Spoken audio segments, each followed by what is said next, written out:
Goeiemôre julle, Johan van Tonner saam met julle in die Bybel in 1 jaar. En vanoggend kyk ons saam na Eksodus 1. Hierdie hoofstuk stel die situasie van die Israeliete in Egipte na die dood van Josef en sy broers voor. Die hoofstuk begin deur die name van die nageslag van Jakob op te som. En ons kan sien dat Jakob se nageslag vermenigvuldig het en talryk geword het in die land van Egipte, soos deur God beloof was. Ons lees dan van 'n nuwe farao wat opvolg en hy het Josef nie geken nie en ook was hy nie ingelig oor wat Josef al so doen het vir die Egipte nie en voel bedreig deur die groeiende Israelitiese bevolking. In 'n poging om hulle te beheer, maak hy die Israeliete tot slawe en ontwerp hulle aan harde arbeid.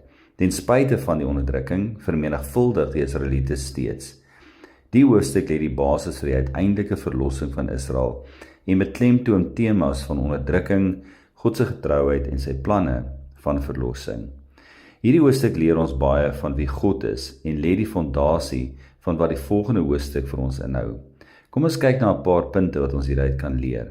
Ons lees in vers 7, maar die Israeliete was vrugbaar en het baie vermeerder en het uiters talryk geword, sodat die land met hulle gevul was. Ten spyte van hulle omstandighede, is God se verbond met Abraham, Isak en Jakob steeds onveranderd. Hierdie leer ons dat God se beloftes aan sy volk onbreekbaar is en selfs in tye van beproewinge bly sy verbond standvastig en net so is dit vir my en jou. Net so bly God se woord onwankelbaar en sal dit volbring word in ons lewens. Dan leer ons verder dat beproewinge, onderdrukking en onregverdigheid 'n werklikheid is in ons lewens. Net soos die Israeliete dit ondervind het, so sal ons dit ook in ons lewens ondervind. En dit is juis hier waar ons moet vas staan en weet dat dit juis die bestanddeel is van hoop as ons standvastig bly in ons vertroue in ons Here Jesus Christus. Die plan van Farao was nie net om die volk te onderdruk nie, maar ook om hulle baba seuns wat gebore word te vermoor, om so seker te maak dat hulle nie meer kan word nie, en gee opdrag aan 2 voetvroue om juis dit te doen. Maar ons sien dat hulle dit nie gedoen het nie, en vers 17 is so 'n mooi les vir my en jou. Ons lees daar staan, maar die voetvroue het God gedien, en nie gemaak soos die Egiptiese koning hulle beveel het nie.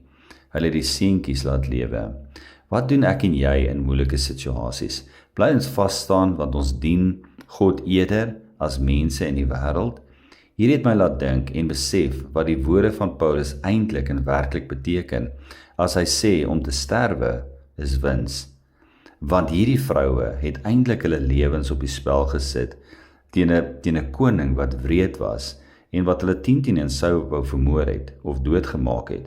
Mag hierdie ook 'n realiteit in ons lewens wees, dat ons baie keer in ons lewens 'n besluit gaan moet maak wat lyk asof dit ons negatief gaan beïnvloed, maar weet dat God getrou is.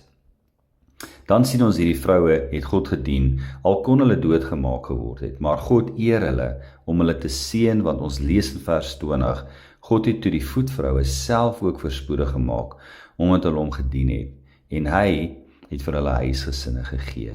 Hierdie is vir my so mooi, dat God se beloftes en sy woord en sy getrouheid aan my en jou net nie verander nie. Ons weet dat daar wel 'n beloning gaan wees vir elkeen van ons, wat die Here dien met ons hele hart, siel en verstand. Soos hierdie vroue, kom ons word ook gevind om altyd die Here te dien in alles wat ons doen, met integriteit en liefde vir hom. Die Here wil elkeen van ons gebruik in sy koninkryk, solank ons gereed is en weet dat die Here juis die wat geen aansien het of eer wil vat, gebruik vir sy werk. Soos die volk uit slawerny gehaal gaan word, weet dat die Here jou nie net ook vry wil maak van dit waarin jy dalk nog vas is in slawerny van sonde nie, maar hy wil jou gebruik vir sy koninkryk hier op aarde. Mooi dag vir julle.